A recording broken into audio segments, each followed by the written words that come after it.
ዋሊያ ለየት የሚያደርገው ብቸኝነትን ይመርጣል። እንደ ሰው ልጅ ራሱን ያጠፋል።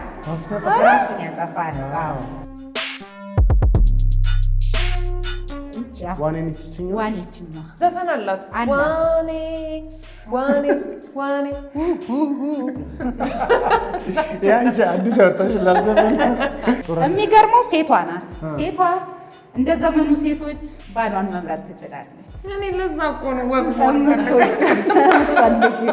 የምትገርመው ሴክሬታሪ ባች ጸሐፊዋ ወፍ ስታምር ጸሐፊ የሚለው ስያሜ የተሰጣት በድሮ ጊዜ ቀለም እየተነከረ የሚጻፈው በአዋፍ ላባ ነው።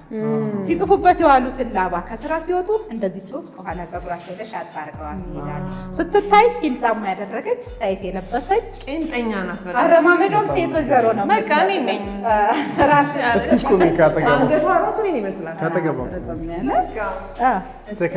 ሴክሬታሪዋ ጸሐፊዋ ሰብለ ገርሞ ደሃ ቀባሪ ከሚባለው አንዱ የሞተውን ሲያገኝ ሁሉ ደሃ ቀባሪ ማለት ስለሚበላቸው።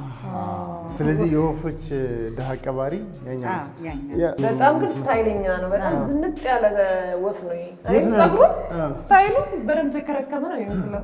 ፀጉሩ ቪዲዮ የመጣ ጓው በርዶች እንደዚህ ናቸው።